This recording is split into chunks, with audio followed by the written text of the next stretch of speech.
What's going on, people? Welcome back to the channel. KG is back with another match review. Another away defeat down in London for Leeds United. It was West Ham 2, Leeds United 0. Please continue to like, comment, subscribe to the channel. Keep helping me grow this thing. You know, it's appreciated all the support that's going on this channel so far, and just continue to grow. Before getting to the game, I had a really good preview on West Ham Fan TV with Dan. Great guy, knows his stuff, and we was talking about the game, and a lot of what I said in that preview kind of came to fruition in the game.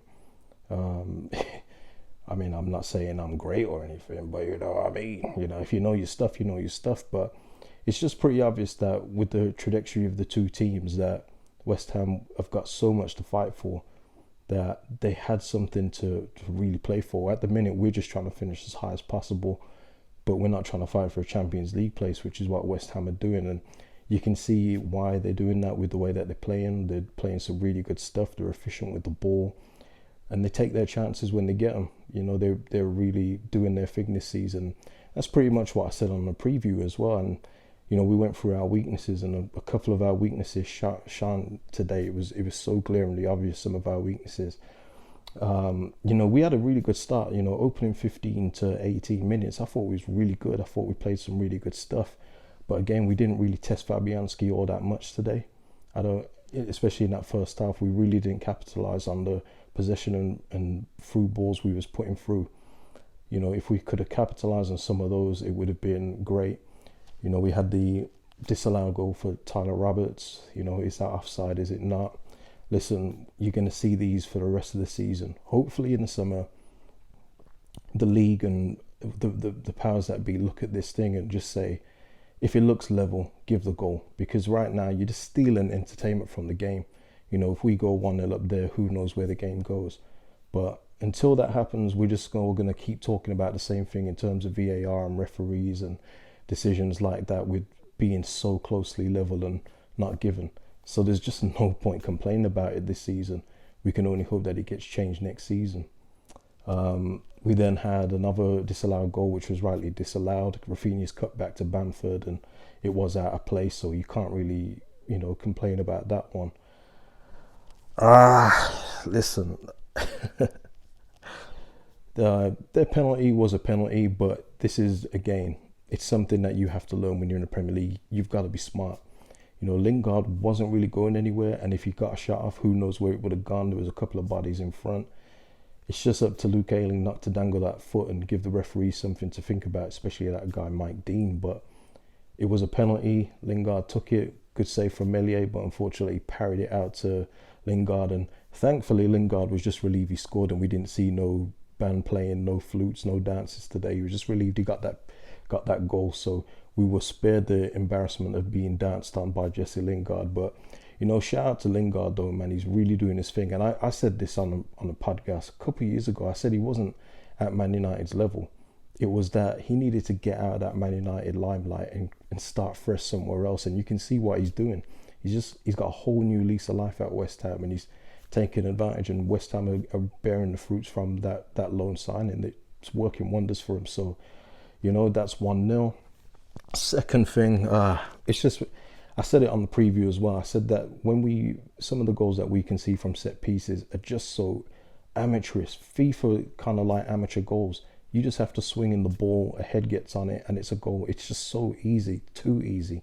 It's embarrassingly easy. And that was Craig Dawson again, who's been another astute signing for West Ham this season. And once it was 2-0, I wasn't expecting anything. I've got to be honest. I thought that West Ham then just got into a shape, and it's not like they just defended. They were very efficient on the counter from what we was trying to do. And from there, it was just a difficult game from 2-0. I didn't see that we was going to get back into this one today. You know, it was good to see Calvin Phillips in there. But listen, he can't do it all by himself. And I'm sorry, man, but I'm not giving up on Mateusz Klich long term, but he's been a passenger. He's just been non-existent. I mean, he was on the pitch and he got subbed, and you would never believe he was on the pitch in the first place. He was just so ineffective. And it's been like that for a while. I believe he's probably carrying some kind of injury. I do think that he's possibly hurt. but it's not benefiting the team. You know, we saw Stuart Dallas go into midfield and he looks so much better.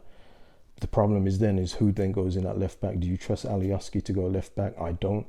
If Bielsa wants to start Costa again, which it looks like he's leaning towards now, maybe put Harrison back at left back. Why not? Why not try it? He's going to be no worse than Alioski at left back.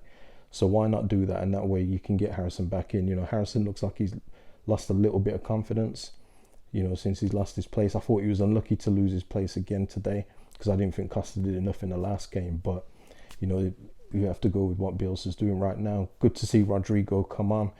Listen, Tyler Roberts today, it was like he was like an IG model today. Giveaways all over the gaff. It was the guy. He just don't have it, man. Not at this level. And I'm not gonna go in hard on him, but the giveaways were just terrible. And when we was on top, he was the one that was losing the ball. He was dilly-dallying on the ball, holding it too long.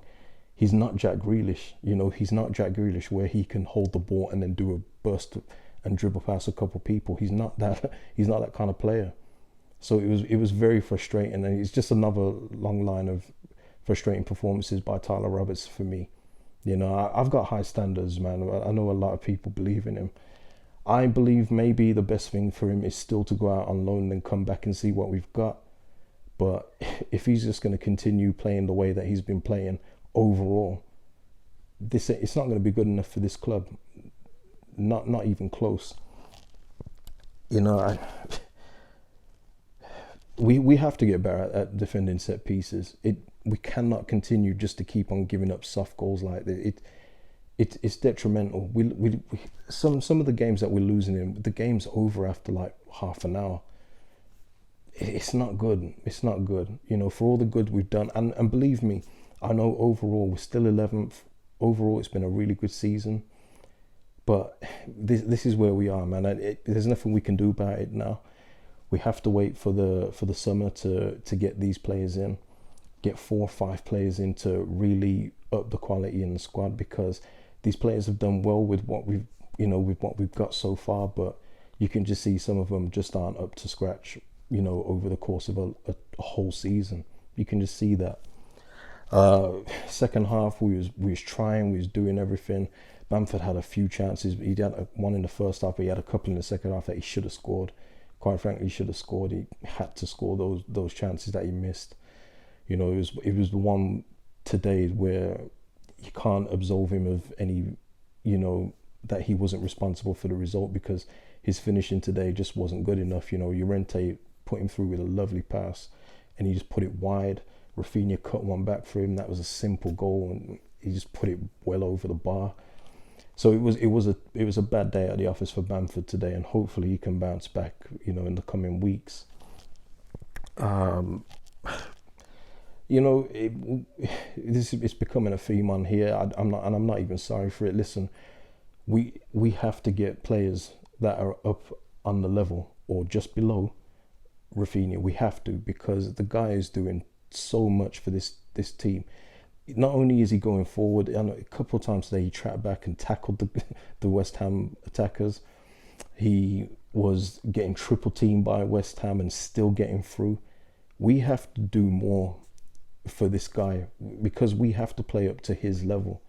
Otherwise, it's going to be a very short relationship with Raphinha and Leeds United.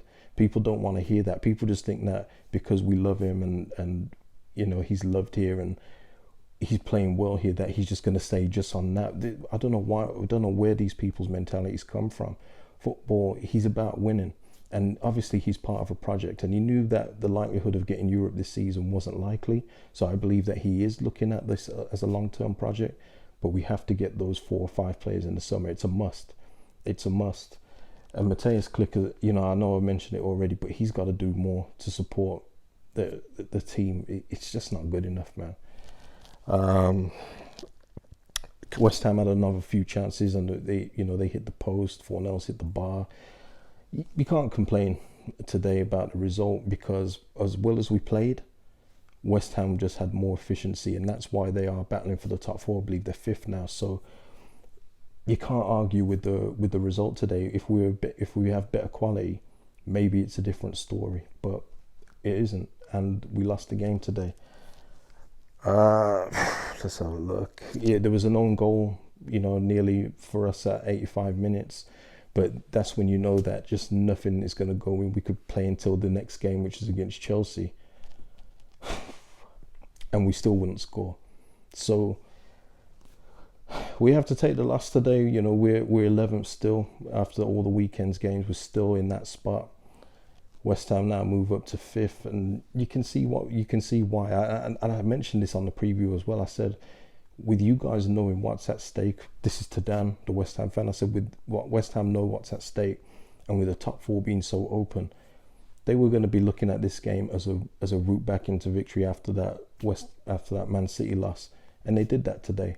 So fair play to them, and good luck to them for the rest of the season, because they've got it right. I like the way they play. They play some really good stuff, and they've got some very, very good players. After a couple of years of recruitment just not being what it should be, they've got it right lately. So fair play to West Ham, man. And we have to move on. And our next game is Chelsea, and listen, Tuchel isn't messing about. I still want Demba Ba to have a few words with Tuchel. When that happens, I would gladly pay pay-per-view money to see that happen. But you can't argue what he's done with Chelsea so far. So I'm not really expecting all that much from the Chelsea game, if I'm being honest. I don't see us getting anything. As always, I would love my team to prove me wrong, but you have to be realistic with these things, and just look at what Chelsea have done over the past few games with Thomas Tuchel in charge. It's not a fluke. He's doing his thing. So it's going to be a tough one. But then after that, we've got Fulham, but Fulham are fighting for their lives, so that will be a tricky one. Then we got Sheffield United. So we just have to get these couple of games out of the way, and then try and look at those games and see what we can do in those. If we can get anything against Chelsea, it'd be a good result. But another plus today, it was nice to see us play on an actual football pitch instead of a whack-a-mole pitch. That's going to hinder us. Maybe it might hinder Chelsea on the weekend. Who knows? We'll have to see. But yeah, guys, I'm going to leave it there. I've already gone longer than I even planned to. But listen, I'm going to leave it there. As I say, keep liking, keep subscribing, keep commenting. Let me know your thoughts on the game. Is there anything that you believe that we should do? Should Dallas go into midfield and we put Alioski at left back while, just sit click out for a bit? Do you think that Harrison should be starting over Costa? What give me your thoughts on what you think that we can do, in the next coming weeks, because we've got a tricky couple of games coming up, man. It's not going to be easy. And yeah, and quickly, on a quick note on the COVID thing, apart from a sore arm for a couple of days, headache in the first day for a few hours, which was, gone after a couple of hours, absolutely fine, guys. So, once again, if you've got any trepidations about getting the jab, I'm just telling you that from my experience, there's nothing to worry about, and that's all I can really tell you. No political message here, just giving you a little bit of advice from myself. But yeah, I'm going to leave it there. I'll probably see you after the Chelsea game, and we'll see where we go from there. But thank you for watching, and I'll see you soon. Peace.